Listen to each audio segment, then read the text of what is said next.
Sa Senado ang mga contractors, mga piling contractors na mga iniimbestigahan pong flood control projects. Kabilang po sa humarap sa pagdinig ng Senate Blue Ribbon Committee ay si Sara Diskaya. Siya po ang may-ari ng Alpha and Omega na top 2 sa may pinakamaraming flood control project sa Pilipinas.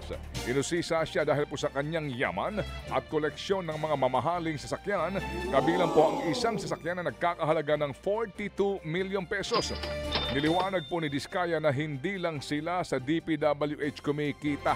Sila po daw ay 23 taon nang nasa construction business at nagsimula raw silang makakuha ng flood control projects noong pamahalaang Duterte.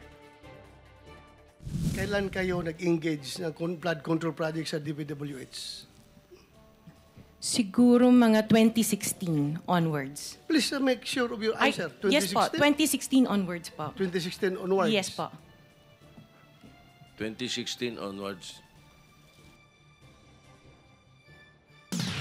2016 onwards. So simula ng panunungkulan ng dating Pangulong Rodrigo Duterte.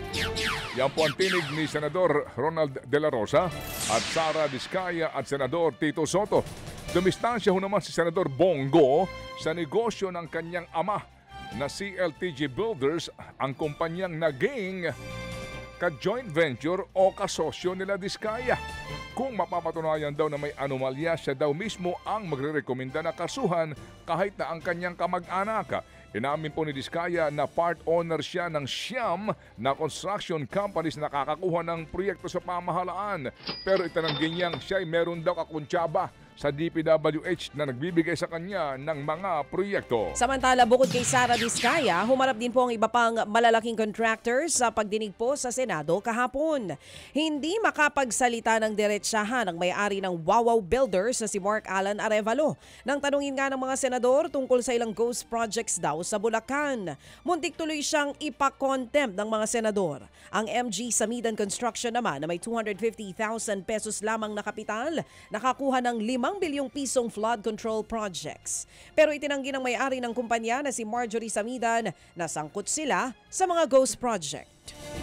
Sa kaugnay po namang balita ay kinuwestiyon ni Senate Blue Ribbon Committee Chairman Rodante Marcoleta ang panawagang bumuo ng komisyon na mag-iimbestiga sa flood control projects.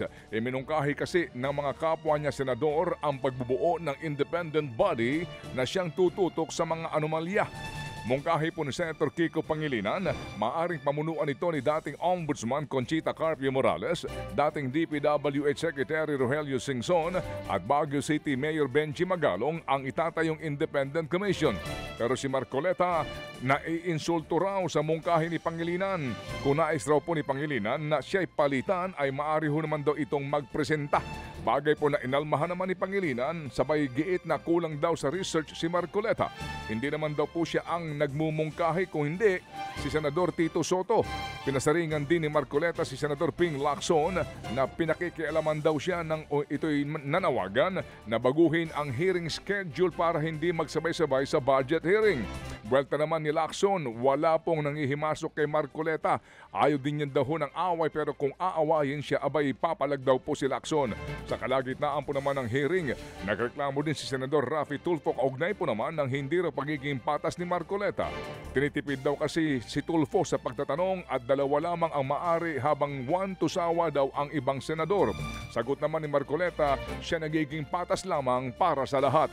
Samantala, may nagbabadya namang mass resignation sa DPWH sa ilalim po yan ng bagong liderato ni Secretary Vince Dizon. Sa unang araw niya po sa pwesto kahapon, agad siyang nag-utos na mag-courtesy resignation ang lahat ng opisyales mula undersecretaries hanggang sa mga district engineers. Alinsuno daw yan sa utos ng Pangulong Bongbong Marcos Jr. na tugisin ang mga tiwaling opisyal ng ahensya. Bukod sa courtesy resignation ng mga opisyal, plano ring patawan ng lifetime ban ni Dizon ang mga mabablacklist na kontratista. Maaari raw unang masampula ng mga contractors sa mga palpak na proyekto sa Bulacan at Benguet na personal na binisita ng Pangulong Marcos Jr. Samantala, dismayado po naman ang isang mambabatas sa tila paghuhugas kamay ng Budget Department. Kaugnay pa rin po ng mga kinikwestyong proyekto na nadiskubre sa 2026 National Expenditure Program o NEP. Matandaan po may ilang proyektong umano'y nabisto na tapos na pero nilagyan pa rin po ng alokasyon para po sa 2026 budget. Depensa ho naman ng DBM, mismong mga implementing agency daw po gaya ng DPWH ang siyang nag-aayos ng naturang listahan ng mga proyektong dapat daw ay maponduhan. Wala raw silang kinalaman sa mga kinakikwestyong item sa NEP. Buwelta naman ni Antipolo Representative Ronnie Puno, hindi katanggap-tanggap na tila nakakalusot lamang ng ganong kadali sa DBM ang manggantong insertion sa proposed budget. Kung pwede naman magdesisyon ang DBM i-release at hindi i-release, ibig mo sabihin wala silang desisyon, suriin yung mga ganyan na tapakalinaw naman na talagang may kalukuhan na nangyayari dyan. I mean, ano sila? Stenographer? Alam mo yun? Wala na ba silang kailangan pag-aralan dyan pagdating sa kanila? Bakit pa dumadaan sa kanila? Di sana diretso na lang sa Kongreso yan. Di ba? Kung wala naman pala silang ginagawa dyan, nagtototal lang pala sila dyan ba't pa kayo nandyan? Di ba? Diba, wala silang planong i-review man yan. Wag umalis na sila sa proseso.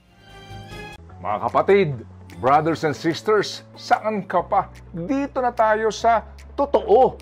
Dito na tayo sa True FM. Mga kapatid, mag-subscribe and follow po kayo sa social media accounts ng True Network PH. Yan po kami. Hanapin nyo lang True Network PH, Facebook, Instagram, YouTube, TikTok, and podcast.